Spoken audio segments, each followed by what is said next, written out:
Hello, everyone. It's me, Gary, here at Panto Archive, and we are back with another Cuppa Chat. So, mystery guest, introduce yourself. Hello, my name is Oscar Carson. Hello, Oscar. How are you? I'm very good, thank you. Goody, good. You're looking all ready for summer. Look at you. I am. I've got my fun summery shirt on. It's lovely and sunny up here in Lincolnshire. Uh, Did you got forget where nothing you else. were just then? Well, no, I just had to sort of come to terms with the fact that I live in Lincolnshire at the moment. Okay. Uh, it's the fun part of my main season job is I work in the holiday park industry.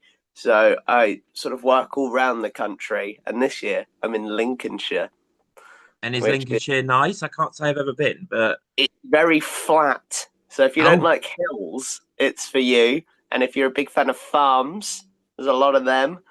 you know Other than what? that, I'm not a big fan of a hill, climbing up a hill. So I'm maybe I need to come and visit. well, there you go. Lincolnshire's for you then. It's flat farmland. It's got Yeah. Skegness though. So that's the saving grace. Yeah, Is fair enough. Fair enough. Well, welcome to Cup of Chat. Now, before we get going whatsoever, it's very important that we share our cup with each other as such. That yeah. sounds a bit rude, but you know what I mean. Our little drinks that we've got here. And as it is, when at the time of recording this, we are in the middle of summer 2025, such summer. It's a bit cold, but we're going into summer. And we're about to get our new Stitch film out from Disney. So Oh, I've gone with oh, look, there it is. There it is, the Stitch Cup today. oh, look at um, that. I know, and I've gone with boring blackcurrant as I always do on the cup of chats. Oscar, what have you got? What's your go-to drink? Well, I've gone with a cup of tea for today because it's a lovely morning drink, and also at the time of recording this, it is 10 minutes past 10 in the morning, which for most days for me is far too early. Even during Panto, it's too early. I'll be on stage by now some days, and it's too early. Uh, Yeah, fair, fair. but I've gone for Because a cup. go on, keep going, go. I've gone for a lovely cup of tea in my one half of my Bert and Ernie mugs. I love Um, them. they are my favourite mugs. The only downside is the other one that they're accurate sizes. So the other one is about half the size. So it's not a very big cup of tea in the other mug, but they are my Oh, favourite. Oscar, I want to come and share your other cup with you. I I want to see them both in action and have a cup of tea with you. They are fantastic. Oh, brilliant. Well, Oscar, as you said, you are no strangers to the Panto world as such. And as you say, if we had a 10 o'clock show by now, you'd probably, just looking at the time, you'd probably be on stage already because you are one of our fantastic comics, aren't you, that performs for us every Christmas. Yes, yes. It's the joys of being a comic is being not quite a beginner, but close enough that you have to be there for the beginning of the show. You've got maybe a song and like a princess explaining her life, and then you're on. Um, that's how it tends to go normally. Yeah. We were lucky last Christmas. I got a little bit longer because there was a little bit of fairy and villain dialogue as well, so it was Mm. even better. Um, but no, normally by now about 10 o'clock start and it's quarter past. I'm late to be on stage, so. And how does it feel for anyone? Because we get lots of people who watch these who have never been in a panto, but they just love panto, obviously. How does it feel to have those sort of early morning comic spots? Because, you know, especially if it's a school show, maybe it's quite hard work, or you, as you say, you're feeling tired. How do you motivate yourself for those early comic slots? That's a very good question, and I know so many people have so many different methods for getting into the space headspace for doing any show that early in the morning, but especially comic is so hard. Um, Definitely with school shows, as you said, we all know working in Panto that school shows can be a challenge. But doing an early morning comic slot, I find it's not the healthiest technique, but it's always at least one and a half full energy drinks Oh, and Oscar, no. some And energetic warm ups.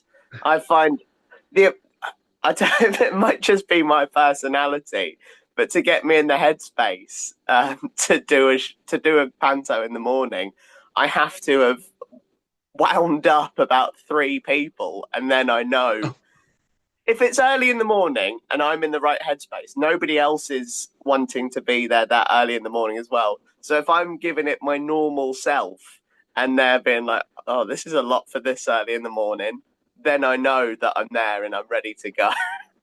yeah, it's fair enough because you don't want, I'm a big believer that regardless if it's a school show or Christmas Eve show, that you give the same, obviously, to the Exactly. audience as much as you can.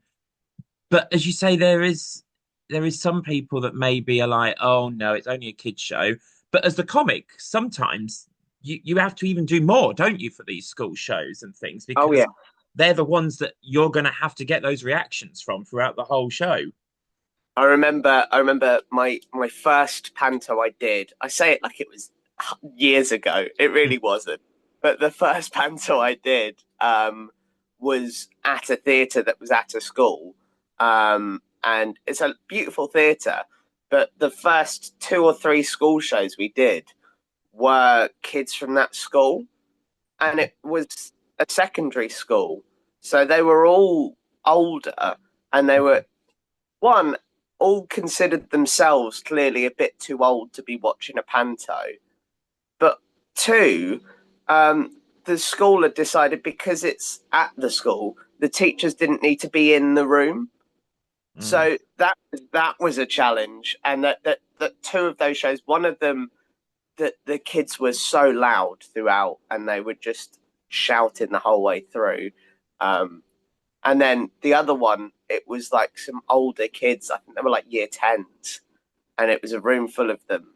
And obviously, their parents had paid for it, so they were told they had to be there. And it was actually somehow quieter than when we did our rehearsals, because at least with our rehearsals, our director, bless him, would be sat there pretending to laugh when the audience would laugh, and then these kids were just sat there staring at us. It was the most bizarre experience, and I was there trying to give it all I could to get something out of them. mm. But sometimes it just isn't there, and it's a headspace you've got to get past.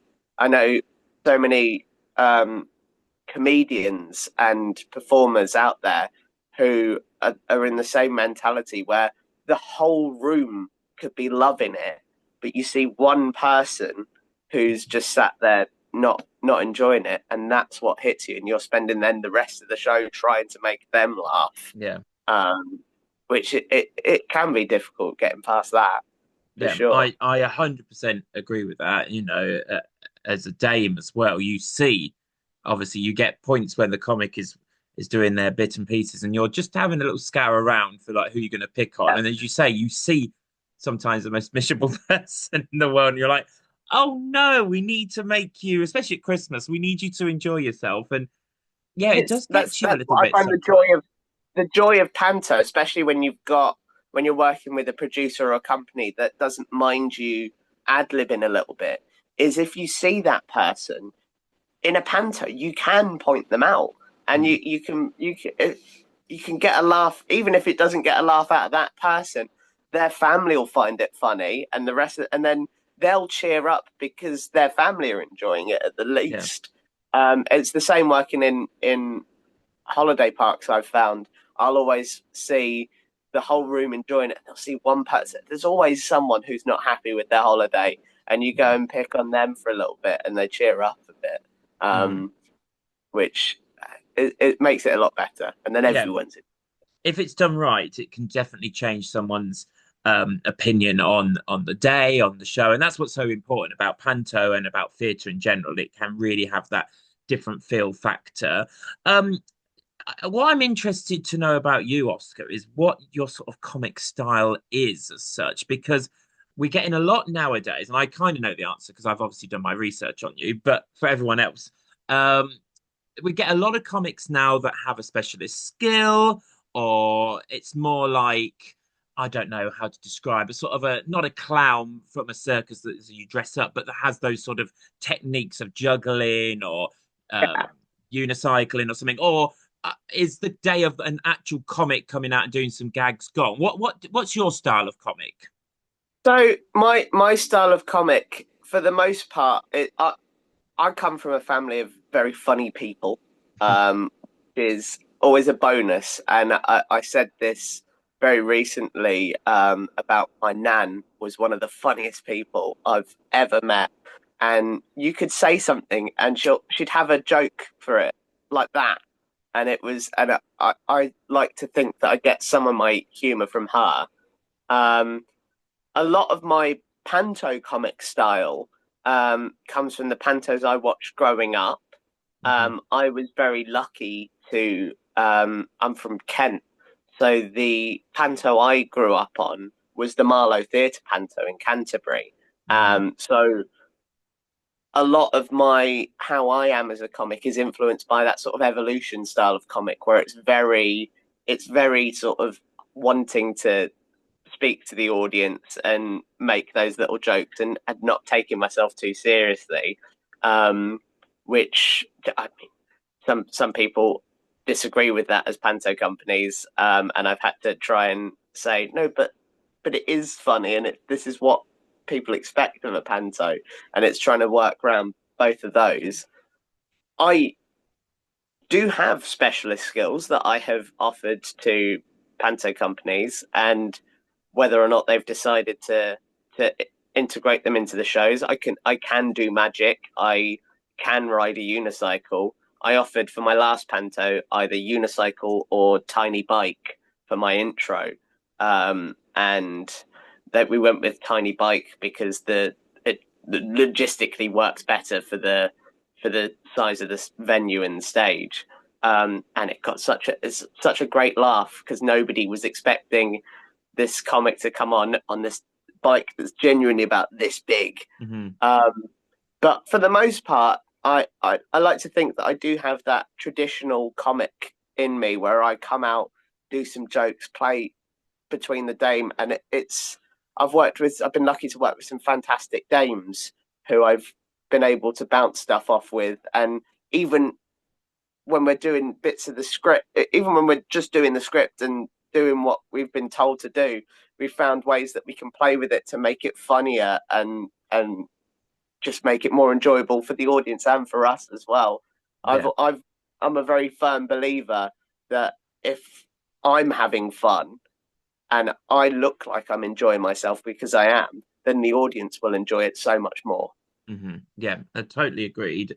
It's that fine balance of obviously whatever the producer or the director's vision is, and then adding those moments. It's really interesting because I feel that especially a lot of the bigger pantos, the sort of the comic role has changed, especially over the last few years, to a variety act and so on now. But Yeah, it's nice to hear there is still that nice interaction from comics and so on. And yeah, and you've done a couple of, I mean, you've done Sleeping Beauty, you've done Buttons, haven't you, as well? So yeah. you've got the greatest probably comic in Panto Hall of Fame as such, with Oh, Buttons. How was it to play such a fabulous role? I think Buttons is such a fun role to play because it's different to all the other comics. All the other comics, for the most part, are very similar. You'll see they're all like the Dame's son. They're all the brother of the hero, and it's all very Damon comic, Damon comic, Damon comic.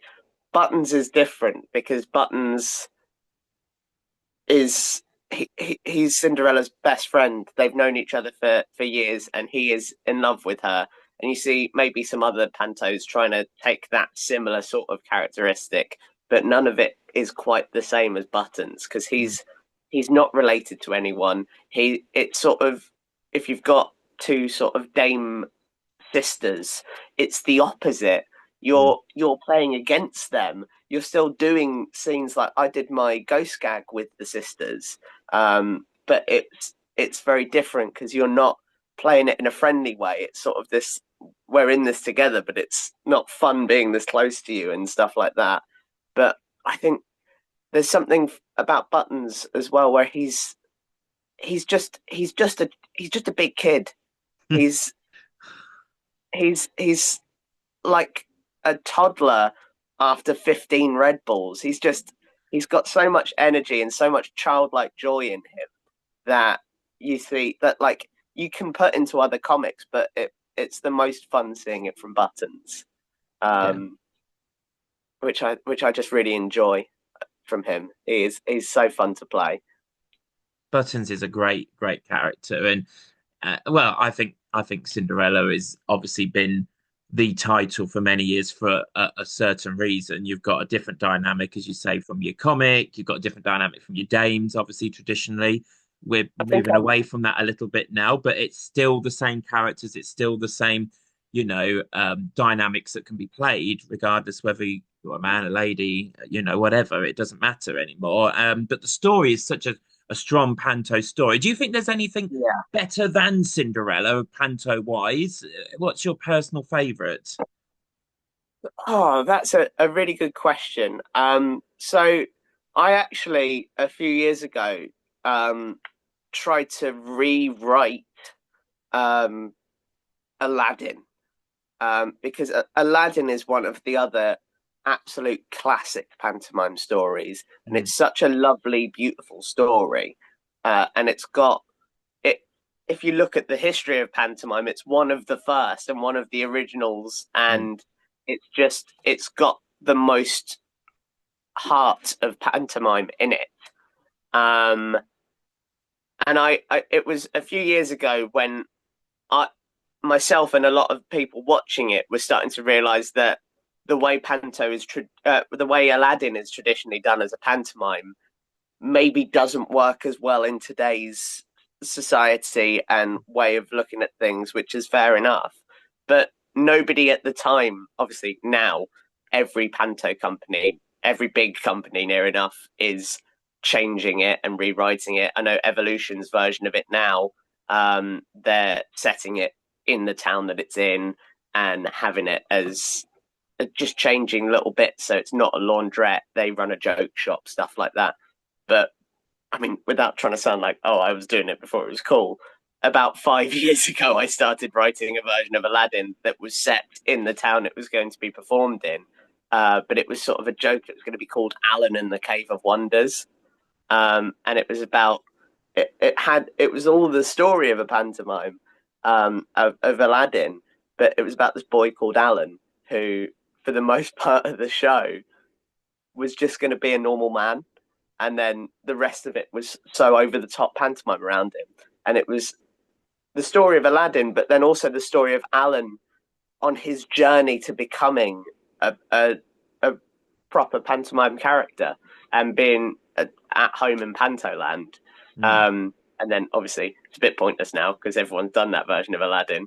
Um, but Aladdin's one of my favorites. You see, I think Sleeping Beauty's up there as well because it's another classic, and when it's done well, Snow White is amazing. I've Mm. seen it not done well by a few people, but when it's done really well, Snow White is an incredible show to watch. Yeah, and I mean that's fair about any show in general, not just Panto. If it's done well, you're like, yeah, this is brilliant, sort of thing. I think a lot of these things, because we're obviously getting into the realm of we're getting new Pantos coming out now. We're getting. I mean, it's not new, but you're getting Robin Hood with that sort of modern twist on Yeah. it. You're getting Little Pinocchio. Mermaid, Pinocchio, yeah, or you're getting all those sort of ones. But I feel like you end up going back to the traditional classics still. And Aladdin is a really good example of that, with everything that was being spoken about, and rightfully so, making sure that it is correct for the time, make sure it's represented correctly. But as you say, people are being clever now and using casting correctly, or changing the show to make it Yeah. acceptable for the area and so on. Um, we can't just get rid of these stories that have been around for hundreds and hundreds of years, you know. Exactly. I think that's important. What do you think? I think if we were to look at pantomime and the classic stories, and if anyone picked them apart and said, "Oh, you can't do that anymore," you would lose pantomime. Because as much as these new stories and new pantomimes that are coming out are fantastic, and I'm sure they're great shows. I mean, I've seen. I think last year we everyone saw a lot of Wizard of Oz for Christmas, which a lot of them start. A lot of those news stories as well all started as like Easter pantos. You see a Mm, lot of them that were very common Easter pantos because people were like, "Oh, well, it's not Christmas; it's this story." But now they're seeping in to doing Christmas shows.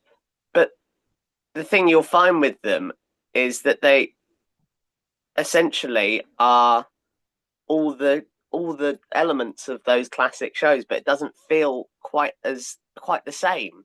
When you mm, think pantomime, you think all the classic fairy tales, and as well, I mean, obviously, for legal reasons, people don't want you to think that, but a lot of people do think Disney for most of mm, them.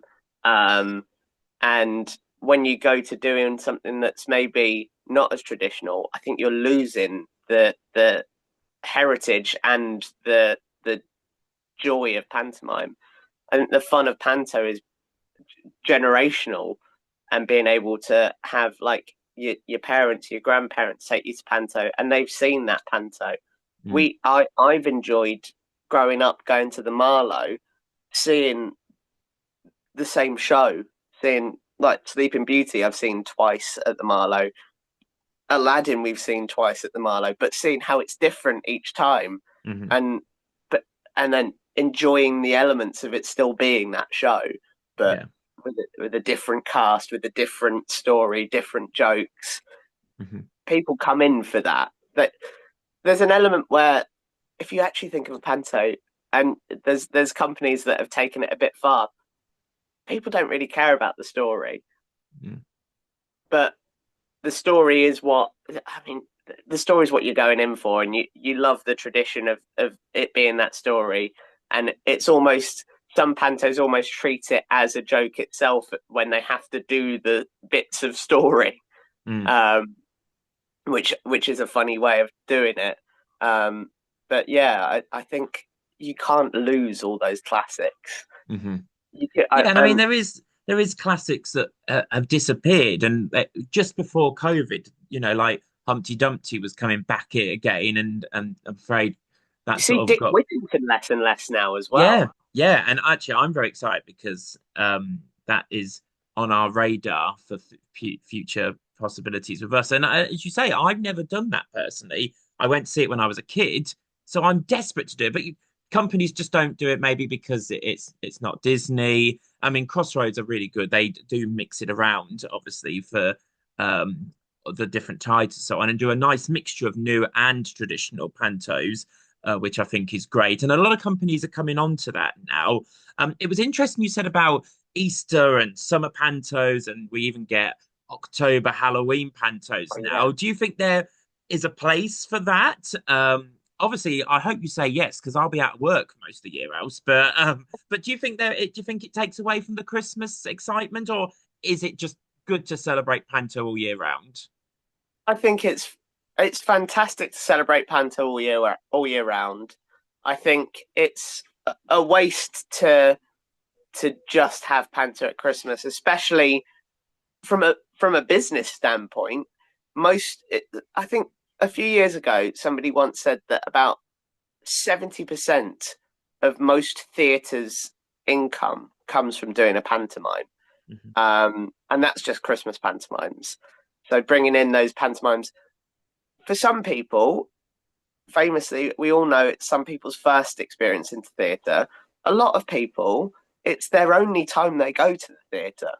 Mm, So having it throughout the year gives people that chance to go to the theatre more often, and I think it keeps pantomime performers in in a job and afloat throughout the year, and I think the joy that panto brings and the magic it brings shouldn't just be saved for Christmas. It can be spread throughout the year. And if you look traditionally, Easter Panto used to be a thing Mm, because Panto used to go on all the way up to Easter.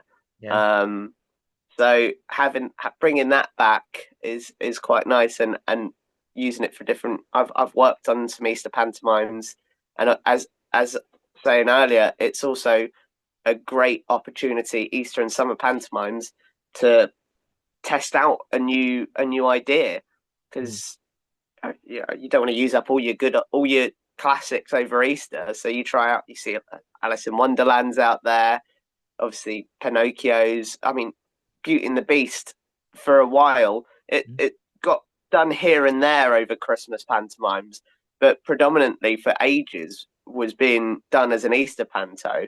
And now some of the big companies are bringing it back over Christmas, which is, I think that's the right choice because it's a fantastic yeah. story. And seeing how so many different companies, as a relatively new concept for pantomime, are Mhm, doing their own spin on it and trying to yeah. make it not Disney and their own thing is really fun. Yeah, I will admit that I'm doing Beauty and the Beast this year, and I'm very excited because I haven't done it as a panto before, so I'm looking forward to that. Speaking of goodwill, good feels, and so on, we met each other the other week at the Pantomime Awards. You look Yes, very dapper in your suit, and thank we had you. a lovely night, all of us, didn't we? What did it feel for anyone who wasn't there? Because I've tried to explain it to people about the feel of the whole event. Go on, Oscar, try and tell us how that night Oh, felt and how important those Panto Awards are now, becoming every year. yeah, of course. Well, I've this is my first Panto Awards I've been to, which was nice for me. I've been wanting to go for a few years now, so it was nice to actually get to see it. And it's a lovely atmosphere. It was, to be honest, the first half of it getting in um, is a tad overwhelming because everyone was sort of downstairs by that red carpet bit. You could barely move, and I was just sort of like, "Oh, I'm here," and I was like, "I don't really know anyone here." And And then then goes Basil Brush. and then Basil Brush and Lavoie walked past me, and Dave Benson Phillips is there. Um, who, but all of the people that were presenting were hilarious and fantastic. Basil Brush's little bit was incredible. It was just, the whole thing was brilliant. And then after getting to see so many talented people get the recognition that they deserve for what they do, because it's not just about the the shows themselves and the performers. It's all the people that work hard behind the scenes as well, which, having a technical background as well. Oh, hello, there's someone at my door. That doesn't happen often. Quick, go. We want to know who it is. Go.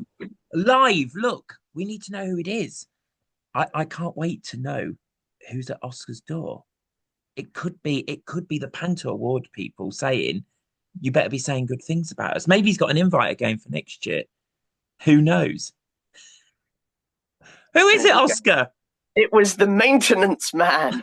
He was coming to see if my alarms worked, and I said maybe now isn't the best time to No. check my alarms. Um, I love that. That is a first for Cuppa Chat. We were just saying maybe it was a Panto Awards people saying, come again next year. Who knows? oh, But it isn't. It's the uh, maintenance man. no, it's sadly not that exciting. But as I was saying, I've got a bit of a technical background as well, and I've worked backstage on pantomimes. So getting to see people getting recognised for that and for costume design and Yeah. all of that is amazing. And then after the awards themselves, getting to see, well, near enough everyone. Some people ran off very quickly, but getting to see everyone and meet everyone that you otherwise possibly wouldn't get a chance to meet. And I met people that you feel like you know them, but you don't. Mm. And it's such a bizarre experience going up and introducing yourself to them. And like I met people that have worked who were working for the same company as me last year, who we sort of knew of each other because we'd seen each other's like posters and stuff, but we'd never met before. So that Yeah. was nice. I met I You met met me. I met you, which was fantastic. And I met obviously I met someone I bumped into someone who he immediately recognized me, and I was like, do I know you? And then he introduced himself, and I realized he worked for the production company I worked for doing my first Panto last year, and I was like, it was the wonderful Jefferson who was on this morning Hmm. for having the first master's degree in pantomime, and he's lovely, Jefferson. I've met saw some old friends there. It's a lovely experience, and if anyone in pantomime gets the chance, they obviously they do go. And there's a finite amount of tickets you can book as a non-pantomime person as well to go and see it. And then you get to sit up in the top deck, which was quite nice. It was good fun. We had a lovely time, and we thank the Pantomime Awards for inviting us as well. Oscar, believe it or not, we've nearly already come to the end of our Cuppa Oh, Chat. The Zoom gods which we record this on are telling me we're running out of time already. So I need to finish though by the question I ask everyone at the end of every Cuppa Chat. If you could be in any pantomime, what would it be? And you get to have one star guest of your choice to come and perform with you. They can be alive or dead, and you've got about 3 minutes to answer it in, Oscar. oh.